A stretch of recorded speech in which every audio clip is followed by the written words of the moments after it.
you say we cut the chit-chat? A-hole! This year we're going to grab the bull by the balls and kick those punks off campus. Well, looks like the cows have come home to roost. Hello and welcome to the entertainment.ie movie show brought to you by our friends at Odeon. I'm Dave O'Shaughnessy standing in for Mike Sheridan this week in our Star Wars special. Before we get to that, we'll ask you a competition question to win some goodies from Star Wars. All we want to know is what was the name of the Star Wars spin-off that was in cinemas last year. So the one that was after The Force Awakens, before The Last Jedi, but was set back during the it was like before the original trilogy. Yeah, before A New Hope. Yeah. Star Wars fans will know. Yeah. You'll know it. You'll win some goodies. Comment below. Brian, The Last Jedi review. Hit us. Are we going right into it? Yeah. Yes. Okay. Right. So. Okay. So. Also, don't spoil it for me. Okay. Yeah. No spoilers. No. Like, I mean, like, there's been this whole argument going on about, like, you know, spoilers for The Last Jedi and stuff like that. Obviously, I'm not a complete a-hole, so I'm not going to spoil it for anybody. Is the film good? Yes, I thought so. I thought it was brilliant. I thought that it had so much to offer. I thought there were so many parts of this film that were surprisingly emotional, not just because of the real life implications of, you know, Carrie Fisher is no longer with us and this is her final on-screen performance and stuff like that. Unless you count Catastrophe, but, you know, I'm talking about movies and stuff. Yeah, cinema.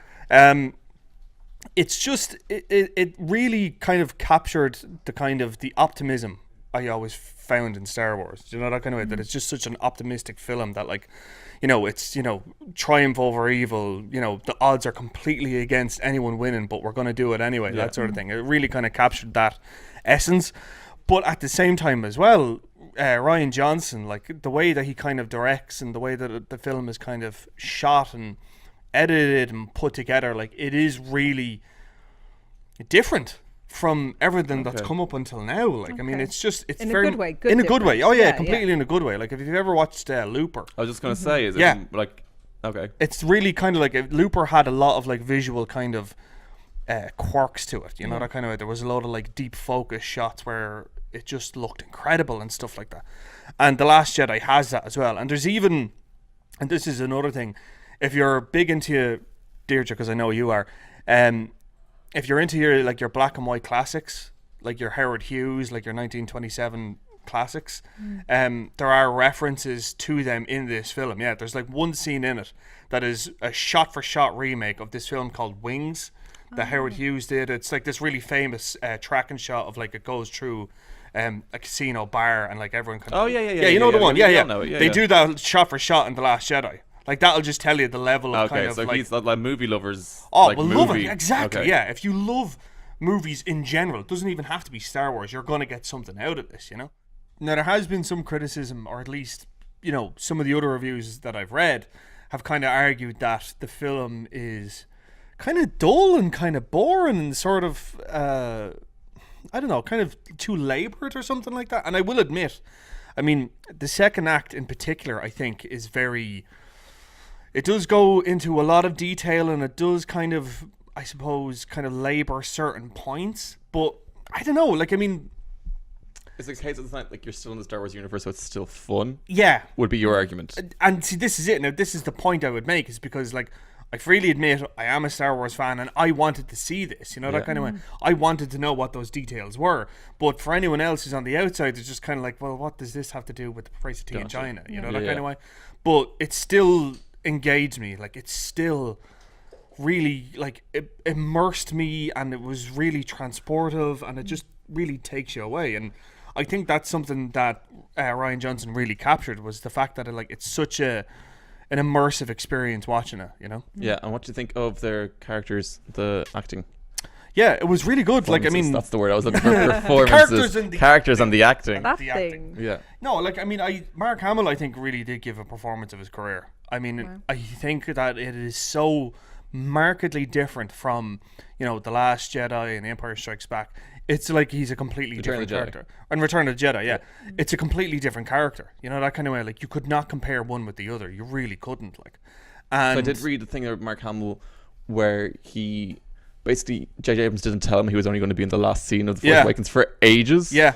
Because he wanted him to go on that journey of being, like, having to understand in his head his character has been locked away and on for, what, 30 years, whatever. 30 it is. years, kind of. Yeah, it's never That's so specified. but- meta. Yeah, so yeah, he yeah. was like kind of isolated and kept away. Yeah, from yeah, yeah. everyone. And then it was like, actually, that's you're only in the end of the interesting. movie. Yeah. Yeah. And there's even a thing as well, like apparently Mark Hamill wrote this like really, really dark backstory for himself to kind of get him into the idea and the mindset of, you know, just really kind of capture kind of like how emotionally and psychologically damaged Luke Skywalker is. Like, I mean, when you see him in this film, like it really shows the kind of the torment and the years that have played a part in him. Like, and I think It must be so fascinating, especially for Star Wars fans, just because from what I remember of the original Yeah. 3, he was always like the young kid and he was Yeah. like so full of hope and Yeah. determination Yeah. and Yeah. everything for the future. And now suddenly he's in his future. It's not what he imagined it to Exactly. be. And now he's like cynical adult like the rest of us. exactly Yeah. that's the point. That's it. Like, it really kind of captured cynicism. And I think it was this is just me getting really meta with it, but I think it was a commentary on how people who watched Star Wars when they were kids and really got that sense of optimism and hope from it, and now we're in our current year and, you know, everything has kind of conspired to be not what we hoped it would be, and we're like, oh, it's just all terrible. But then Rey comes in and she's the youthful, you know, the youth coming up, and they're more sort of passionate, and they're like, Yeah. no, this can still work, we can still make this happen. And like the final scene in the film, I swear to God, you would have to be a robot not to be hit by it, because it is just so like, ugh! Oh, great. I'm going to cry some salty, Oh, salty you are feminist gonna tears. cry salty, salty tears. Yeah. Like it got like there was parts of this film that I legitimately had a lump in my throat watching it. Like, it's that Great. powerful. Now, I don't know if that's just me, or if that's everyone has that experience, but it definitely got me. Okay. So- How would you compare it? Like, 'cause obviously there's going to be comparisons to Empire Strikes Back. Yeah. Worthwhile or no? Like, it's because the middle, but like, Sure. I mean, yeah. No, there let's are. talk about Attack of the And Clones. because, like, you know, Yeah. the last one was so like New Hope and Yeah. everything, you know? Exactly, yeah. Like, I do think that there are certain kind of parallels, I think, but I would say they're superficial in nature. So it's like, mostly steered away from how, like, A New Hope. exactly, yeah. Force Awakens was. Yeah. Yeah, I mean, because there I are- think people were worried about that, seeing the trailers and everything, because you have the whole, you know, you had Ice Planet Yoda thing. and Yeah. Luke before, and now you have Luke and Rey. Yeah. So Yeah, but I mean, that's kind of been the sort of the kind of the central thesis of, you know, The Force Awakens and The Last Jedi. It's the fact that it's history repeating itself, you know, that kind of way. What has happened before will happen again. And that's not just a thing in Star Wars. That's a thing in, like, all kind of fantasy, and, you know, like, Arthurian legends are made of, like, things of what has happened before will happen again. Like, it's very common in fantasy. Yeah, it's a trope. It's a trope, exactly. And they're just kind of, you know, taking that trope and kind of funneling it through Star Wars, but also at the same time as well kind of inverting certain elements of. I sound like I'm just so up my own hole here. I'm really sorry. No, you're But I'm just, passionate. Yeah, I exactly. really get into this stuff, like, and it's really interesting how they take kind of preconceived notions. Like, you think Luke Skywalker is going to be this really wise and masterful, you know, kind of, oh my God, it's Luke Skywalker, the legend, and then it's like, no, he's a crazy man who lives on an island, you know, that kind of way. That's really how just kind of completely inverted, like, you know. So it wasn't what I expected, but it sort of was what I expected, but it was very. I have yet to see a Star Wars film that has moved the ball. Like, they really kind of like, this is where it is. It's going to be in a completely different place by the Wow, time it's okay. over. Yeah. It's that different, like, so. is it better than The Force Awakens? I think it's different than The Force Awakens. I Okay. don't know if it's better than The Force Awakens. I thought The Force Awakens, for what it was trying to build a gap between, here's where the film ended, then we had the prequel trilogy, which was terrible. This is our way of bringing you back in and reminding you how good it was. I think The Last Jedi has some problems in terms of pacing, but it is almost as good as The Force Awakens. I think it's the problem with pacing. Like, The Force Awakens was just so fluid, you know, that kind of way. It just zipped along. Yeah. Whereas Last Jedi, the second act is quite laden. Yeah. And it does slow it down a bit. But I think in the fullness of time, people will probably say The Last Jedi is better. Okay. The same way people Empire. the same way people Eclipsed. thought Empire wasn't as good as The New Hope. But Yeah. now in 20 years' time, everyone's like, no, Empire is clearly the better yeah, one. yeah. I think it'll be the same with Last Jedi. I think anyway. Anyway, Brian, you spoke to John Boyega earlier this week, and did. we'll have a look at that now. And when we come back, we're going to talk about Carrie Fisher and her presence in the movie and what it means for the rest of the Star Wars universe. The first question I wanted to ask you was, when it comes to, I suppose, kind of getting back into character for it, I mean, does it come when you're reading the script? Does it come when you're on set? Does it come when you're in, getting fitted for costume? I mean, at what point do you kind of say, right, I'm locked back in, I know what Finn is about now? I think it's definitely the script. That's Really? that's the Bible to the project. That gives you the directions, the story, the lines. It's all in the script. And then we started rehearsing. We had actually a lengthy rehearsal period for this, which was different than the first. Yeah. The first one was definitely much more quick. Yeah. And so to get that, you have a chance to collaborate with Ryan and fine tune the character until you found what the motivation is. Yeah. And it was quite easy on this one. It's not too bad at all. So that was John Boyega talking to our Brian Lloyd, having a great time. We also have interviews with Benicio del Toro. They're up on YouTube and on Facebook.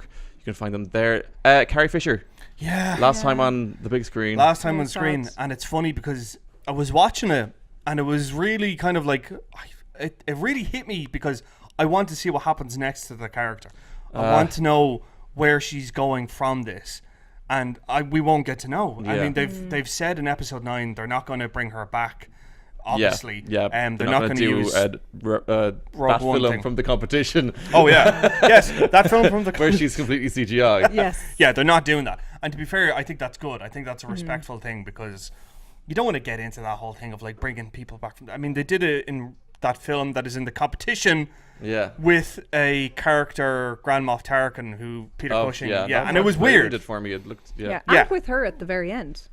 Yeah, I know. Yeah, for like a second. Yeah, for a second, but like the character Tarkin was an actual character in the story, and it was weird, you know. So I'm glad that they're not. I'm glad that they're not kind of using that in it. But at the same time, it's just it's going to be really interesting to see where it kind of takes it from here because it's kind of left. I wouldn't say it's left on a full stop at the end of The Last Jedi, but it's definitely like, okay, where does this go from here? What are we going to do with this? Like, and I don't think there's any easy answers. I mean, I walked out. Rian Johnson's got a trilogy of whatever he wants, basically. Pretty much, yeah. Basically, apparently, what happened was Kathleen Kennedy watched the film and she was like, "This is incredible. Here's 3 films. Do what you want." 3 slates, go. 3 films. Do what you want. He's going to direct and write the first one, I think, and then he's going to either write or executive produce the second and third one. But can I just ask, sure, because I'm a bit confused now, are these following up from The Last Jedi, or are these spin-offs, or how are they related to Nobody the knows. series? Nobody knows. Nobody knows. So they could be anything. It could be episodes 10, 11, and 12, or it could be. It could be for what I've been. Chewbacca origin trilogy. Okay. Something like that, yeah. Well, like I mean, they've basically said that it won't be about it won't be a continuation from episode 7, 8, and 9. Okay. It'll be something completely separate. It could be set thousands of years before the events of the film. It could be set thousands of years after it. It could be sent concurrently, as in running alongside it. I don't know. Nobody knows. Yeah. But I'm really interested to see what he does with it yeah. because I think Rian Johnson really kind of understands the intent and the essence of Star Wars. I think he really understands it. Whereas I think J.J. Abrams, I think, kind of got a broad perspective of it. It was like, yeah, I know what this is. This is, blockbusters. Whereas Johnson, I think, had it really kind of understood the layers of it, that kind of way.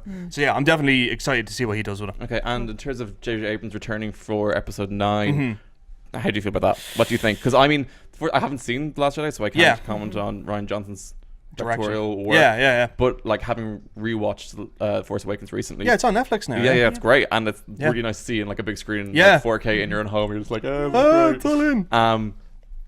Like he really toned down his J.J. Abrams and gave you a good Star Wars story. So I mean, he can't really mess it up, can he? I don't think so. No, I mean this is it. Like I mean, I think the whole thing is kind of on rails now. That kind of way. Like it's because it like Force Awakens very well blended with The Last Jedi, and then like I said, The Last Jedi is kind of left on a sort of a full stop. So it's sort of like, well, you can do anything after this. That kind of way. Yeah. So I don't know, to be honest.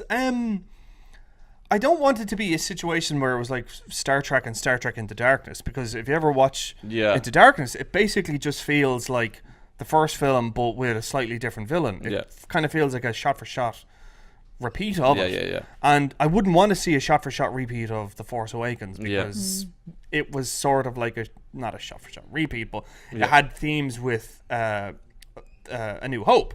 So he'll need to do something original. I hope he does something original with it, because I think The Last Jedi warrants something original alongside it as well, you know, that kind of way. But I don't know, I suppose we'll have to see.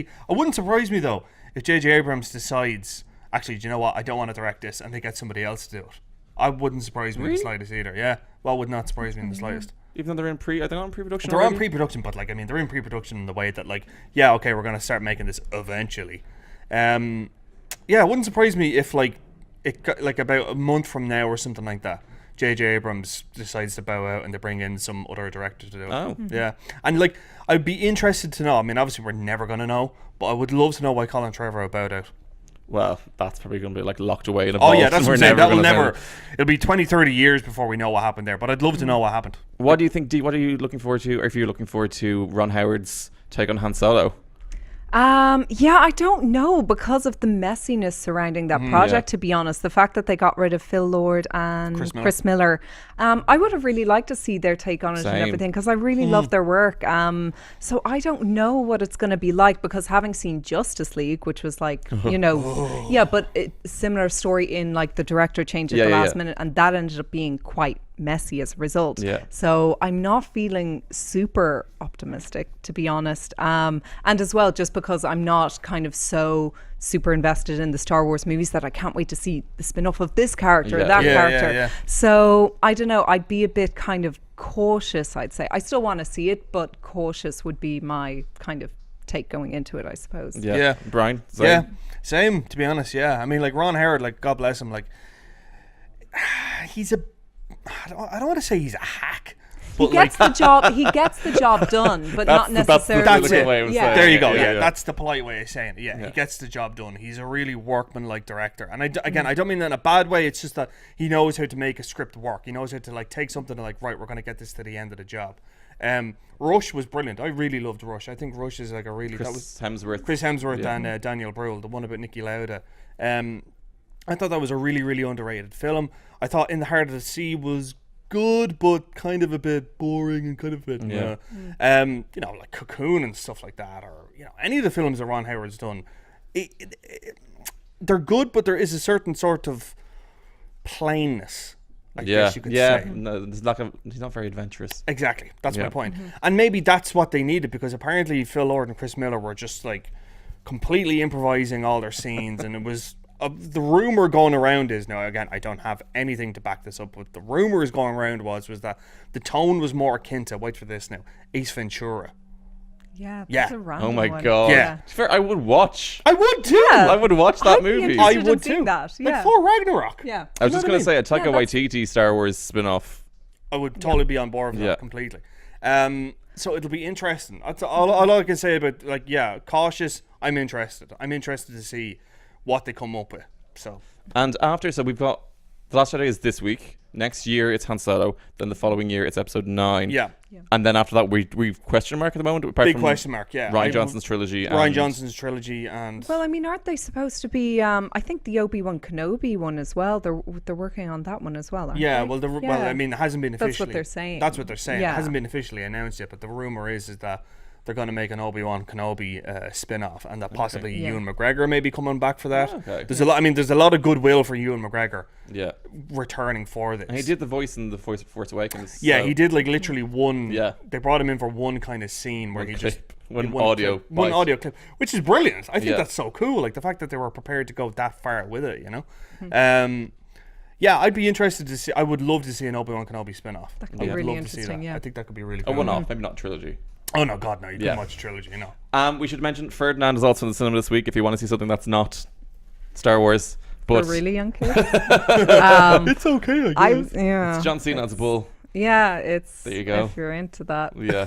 I'm not so enthused that I'm like, go see it, but like if you're totally stuck, like really young kids will like it. And I mean, Star Wars, I don't know how See, like Star Wars is violent sold and out. thirsty it is. Is it yeah. worth it and you're in the cinema? Well, it might be one for like really young kids, because I mean, like Star Wars is going to be like, what is it, 12s or 15s or something? Yeah, so it's kind of for really little ones. Yeah. Something. Yeah. that's it for this week. Thank you so much. Yeah. Thank you. Next week, we're going to talk Jumanji and Pitch Perfect 3. Thoughts before you see them? She's seen Jumanji, so I'll have thoughts. Great. Thoughts. That's There the- will be thoughts. We'll leave it there but make sure to enter the competition below in the comments. We've given you the answer several times. Yeah. in fairness. And we'll see you next week.